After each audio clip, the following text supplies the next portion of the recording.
Hi everybody, welcome to the DRF Breeding Report. Dan Illman along with Nicole Russo, and we continue our look at some stakes caliber 2-year-olds that could factor on the Kentucky Derby Trail next spring. And Nicole, we'll begin with Principe Guilherme. As we take a look at his past performance cut, he is yet to be headed in 2 lifetime starts. He has won those races by a combined 18 lengths, and it appears Steve Asmussen has another good one.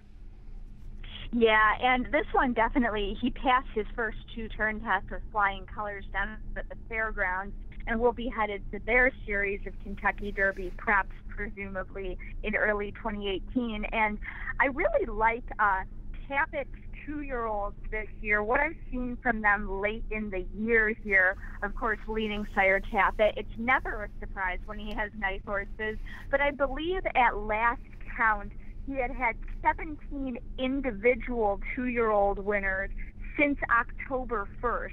They've really come on late in the year here as the distances have gotten longer. This one, I believe, is actually run Tappett's highest buyer speed figure of the year for a 2-year-old.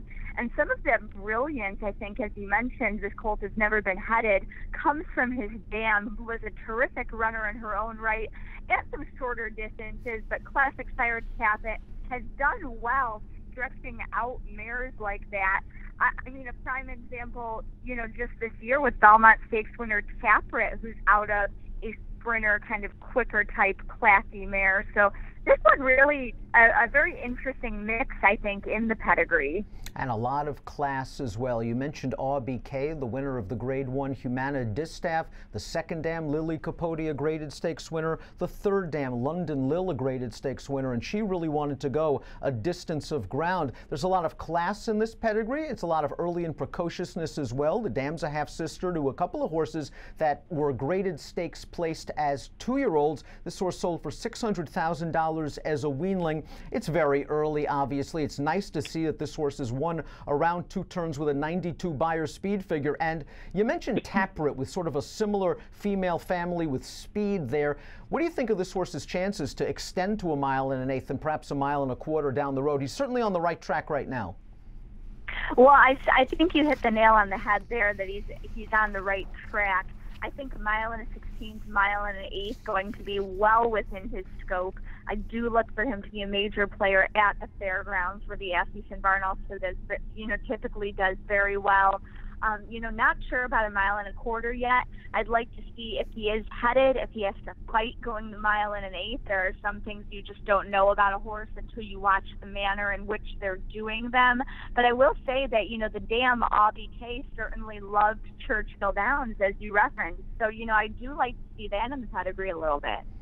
Our second horse that we'll discuss here on the DRF Breeding Report certainly has the pedigree chops to last 1 1/4. That's Todd Pletcher's Vino Rosso, who made his career debut at Aqueduct on November 11th, going 7 furlongs. We're going to take a look at that race right now. I love the professionalism that this Curlin colt showed, sitting on the outside when produced at the top of the stretch by John Velasquez. He rolled by the leader and went on to a nice win with an 80 buyer speed figure, while he regressed in his first start against winners from a buyer standpoint. From an 80 to a 69, he won very easily against overmatched runners going 2 turns at Tampa Bay last time out.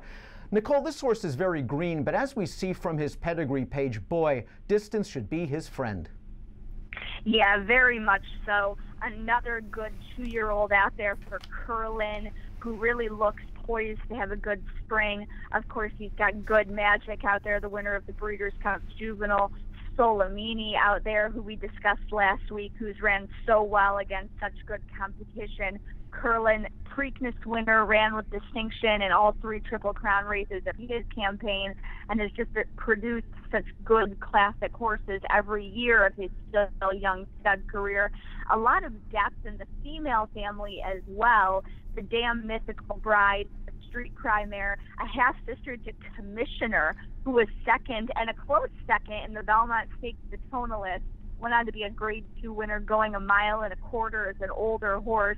A lot of stamina on both sides of this family, and people are really watching Vino Rosso because going to Tampa Bay, Todd Pletcher went there last year with Always Dreaming, and Yes, he did regress from that buyer standpoint, but again, talking about kind of some of those intangibles that you like to see from these horses, going 2 turns for the first time is as much of a mental game as it is about physical stamina for these 2-year-olds.